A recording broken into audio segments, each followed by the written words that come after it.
Alright, so here we are, folks. We just completed World 6. All the ladder pieces are now in place, and we have access to the final door. So this is... Unless I'm forgetting something really big about this game, this will be the final part. If you guys enjoyed it, you guys stuck around. I hope you did, because it's a really awesome game. And here we go, the last part. 1. At a cafe on a bright plaza, most customers sit back, feeling the warmth of the sun, enjoying their cold drinks, but not Tim. He barely notices the sun. He doesn't really taste his coffee. For him, this corner affords a good view of the city, and in the teeterings of the passers-by, in the arc of a shopgirl's hand as she displays tea to an interested gentleman, Tim hopes to see clues. That night at the cinema, fictitious adventures lunge implausibly across the screen. The audience here is mixed. Some are patrons of the cafe, now sitting excitedly in the plush chairs, eager for another new flavor or for distraction from the boredom of their easy lives. Other seats hold fishermen and farm workers, hoping to forget their toils and rest in their hands. Tim is here too, but he is scrutinizing the gloss on the lips of the screen, measuring the angle of the plume of a distant helicopter crash. He thinks he discerns a message. When the cinema closes and most of the audience strolls down the plaza to the south, Tim goes north. People like Tim seem to live oppositely from the other residents of the city, tide and riptide, flowing against one another, or each other. Tim wants, like nothing else, to find the princess, to know her at last. For Tim, this would be momentous, sparking an intense light that embraces the world, a light that reveals the secrets long kept from him, that illuminates or materializes, a final palace where we can exist in peace.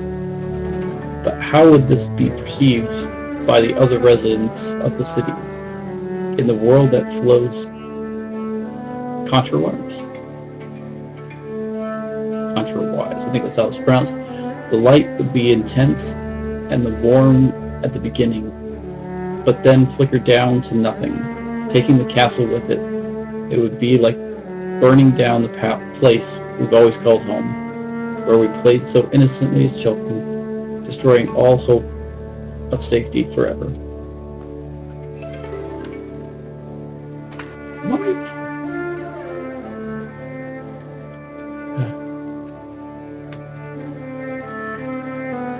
Yeah. Tim is such a lonely guy.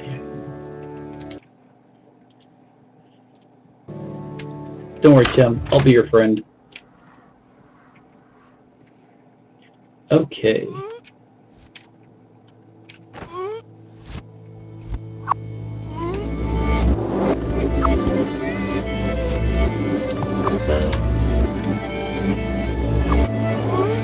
Oh wow, everything is backwards.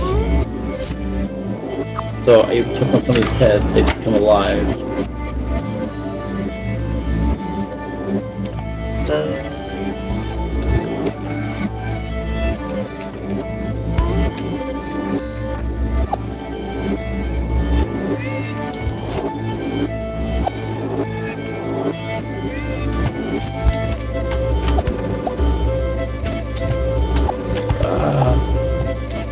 I need to jump on your head.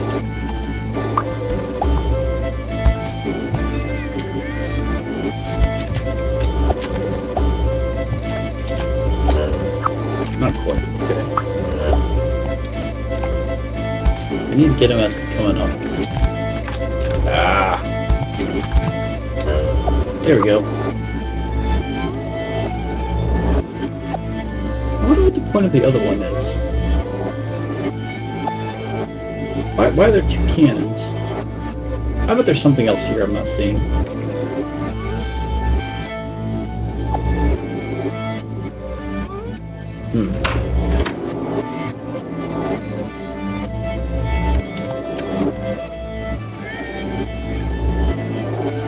Okay, so...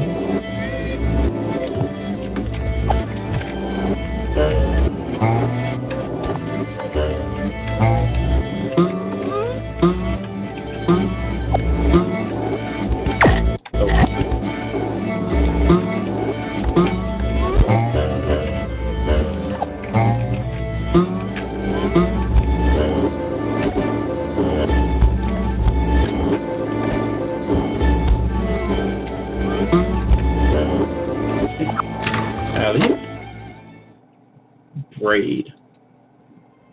I remember this part's a little freaky.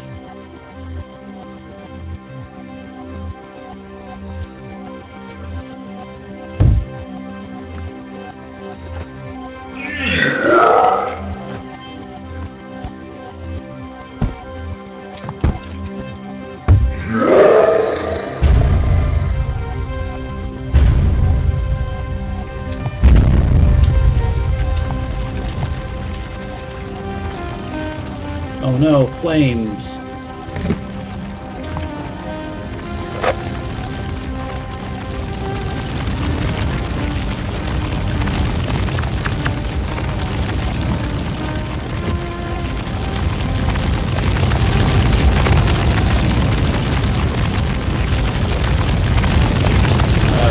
Oh, sweet. I was afraid there for a second. Everything's okay. The world's just burning. Get away from the burning world.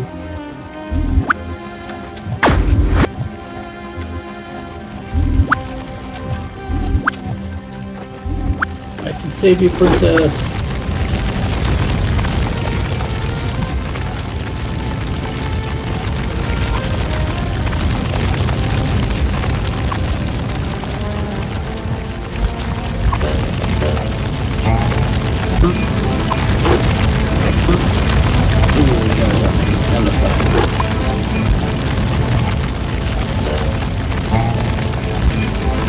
I missed the switch.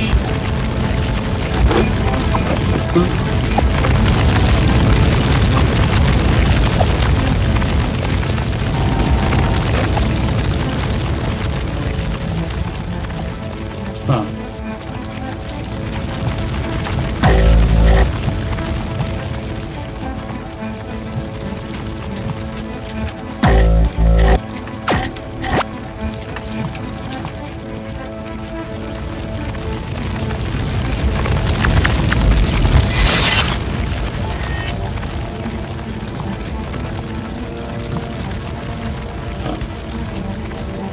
So I'm seeing like pieces of the previous levels.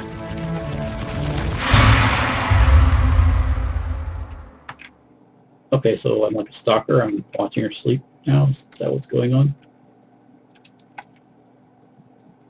Okay. Now this part completely confused me originally.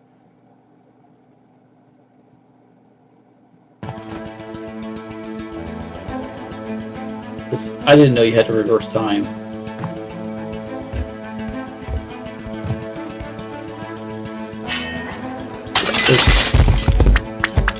So she goes from helping you to trying to stop you.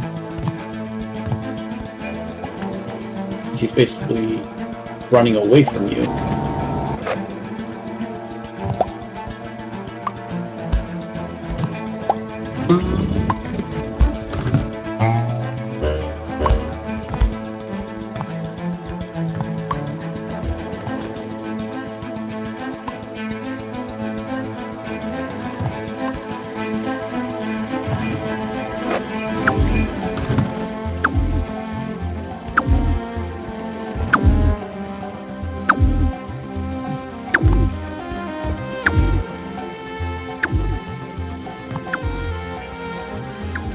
Now she tries to kill you right here.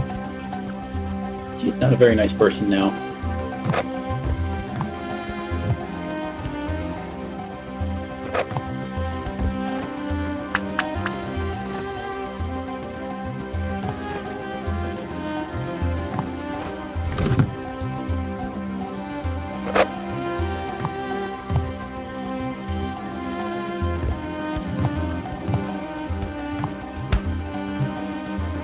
Now the jerk she was running away from was the guy she's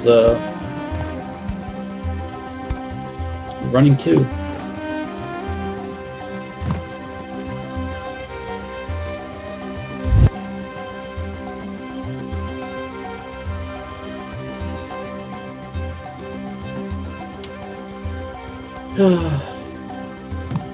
And she's lost or he's lost a girl.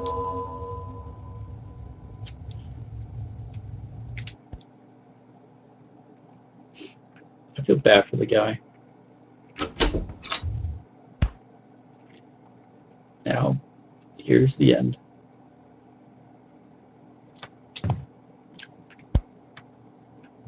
Now, I do remember, okay, I had to look it up, but I do remember it's like a secret or something here, where like the ending changes, but I don't remember how that works.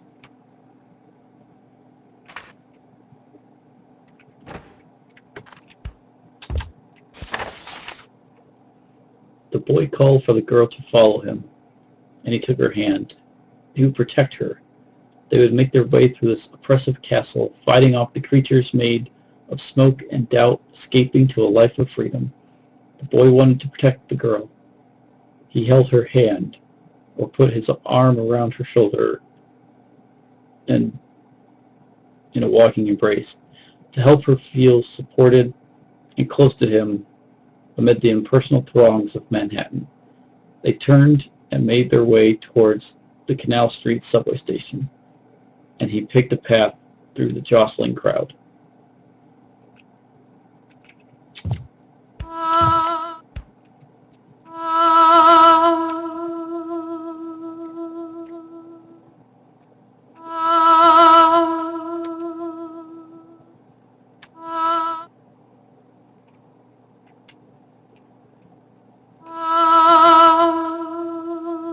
His arm weighed upon her shoulders,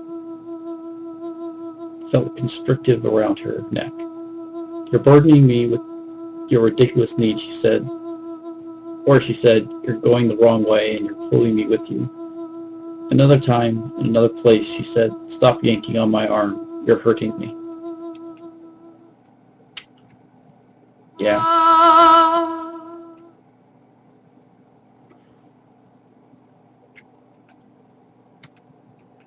So, this guy sounds like a stalker, a little bit.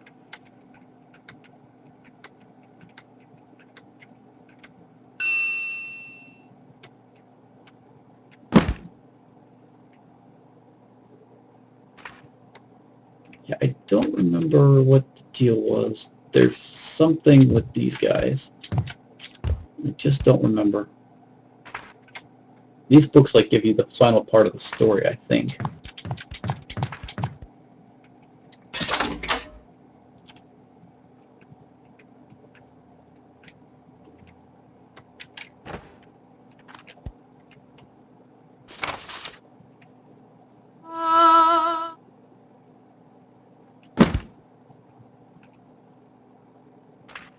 But I honestly don't remember how that works. Oh, okay. So I think whichever book you have open, right? Is that how the story changes? I think.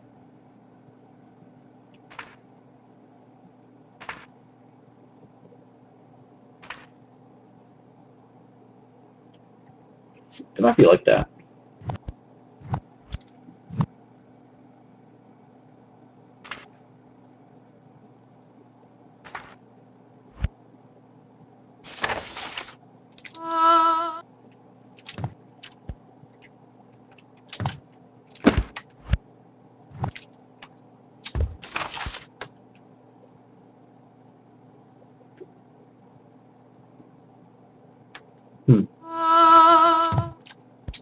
Yeah, I forget exactly how these books work. There's some trick to it.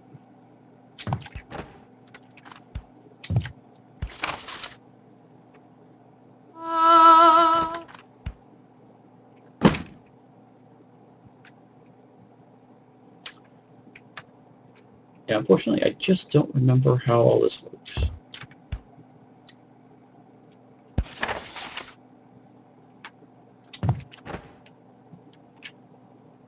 He worked his ruler and his compass. He inferred. He deducted. He scrutinized the fall of an apple, the twisting of metal orbs hanging from a thread. He was searching for the princess, and he would not stop until he found her, for he was hungry. He cut rats into pieces to examine their brain and planted tungsten posts into the skulls of water-starved monkeys. Okay, it's like taking a total dark turn here.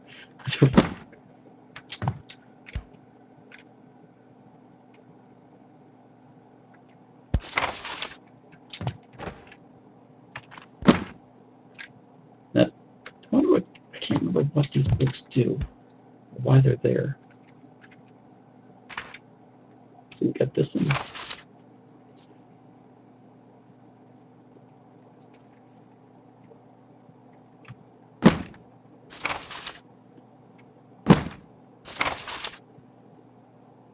Okay, same paragraph again. Oh, no, it's different. He scrutinized the fall of an apple, the twisting of metal orbs hanging from a thread.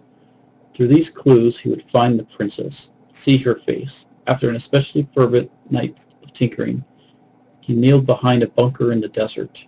He held a piece of welder's glass up to his eyes. Bunker in the desert. So this has to do, and before it mentioned Manhattan, so I'm guessing this has to do with the nuclear test, because from the 1930s or whatever. Because the Uncle Sam on the previous poster, that was like a World War II poster. Now we're talking about tungsten and orbs. So it's got to be, we're talking about nuclear bombs here. On that moment hung eternity. Time stood still. Space contracted to a pinpoint. It was as though the earth had opened and the sky split. One felt as though he had been privileged to witness the birth of the world. Someone near him said, "It worked." Someone else said, "Now we are all sons of bitches."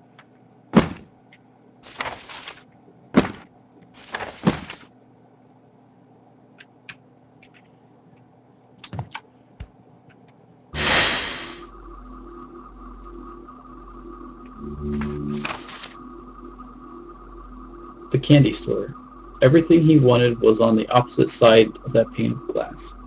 The store was decorated in bright colors, and the scents wafting out drove him crazy. He tried to rush for the door, or just get closer to the glass, but he couldn't. She held him back with great strength. Why would she hold him back? How might he break free of her grasp? He considered violence.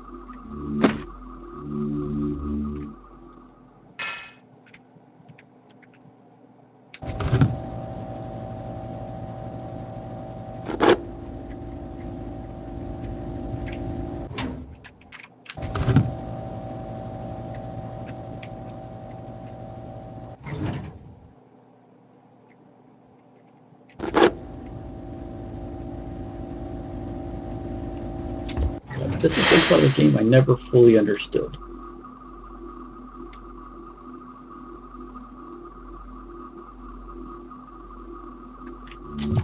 I know there's some...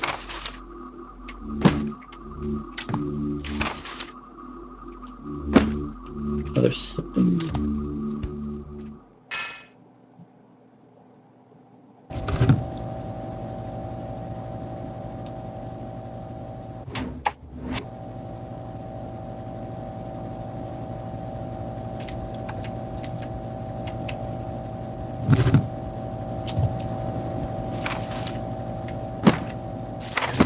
Don't remember why that can go up and down.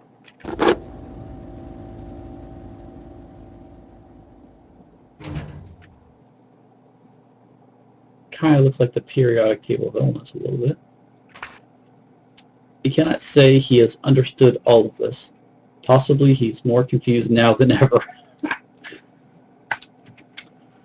True that. But all these moments he's contemplated, something has occurred. The moment feels substantial in his mind, like stones, kneeling, reaching down towards the closest one. Running his hand across it, he finds it smooth and slightly cold. He tests the stone's weight. He finds he can lift it. And the others too. He can fit them together to create a foundation and make a castle.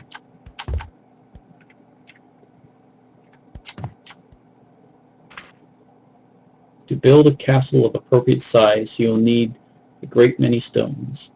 What he's got now feels like an acceptable start.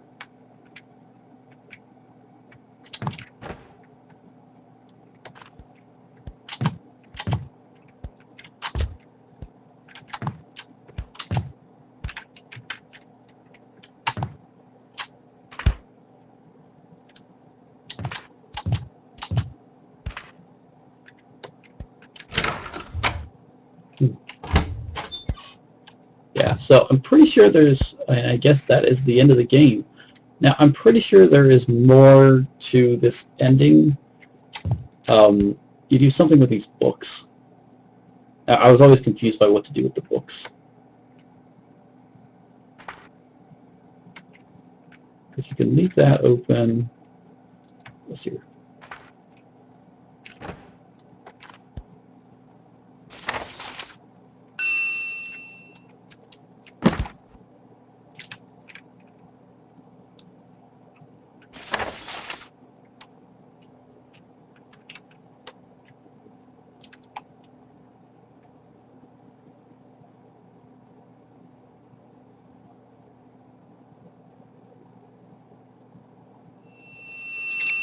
Okay.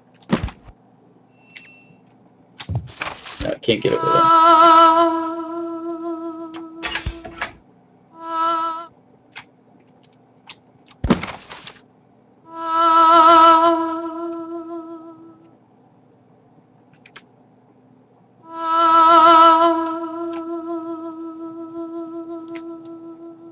Yeah, okay. I think it's changing here, but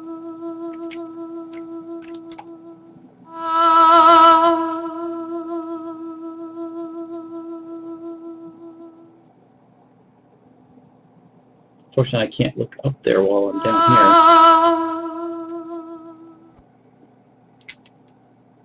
here. Yeah. So alright, I think that will complete my walkthrough, playthrough of Braid.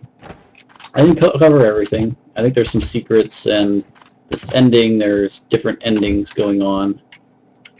It has something to do with these books, but I forget what it is right now. But I think this has been pretty good for a first playthrough. The story is a bit of a downer, but I just love the gameplay mechanics.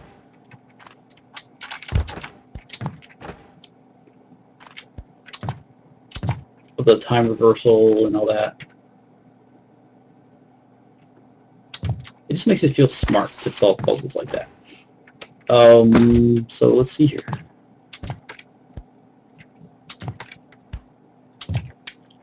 Any closing words from me? Just, even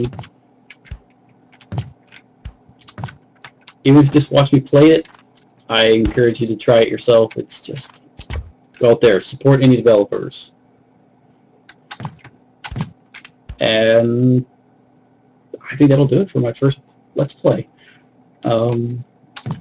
Let me know if you have any comments about how I could do this better, or any games you might be interested in me playing. No promises on that. I've got like 60 some odd games that I own that I haven't played yet.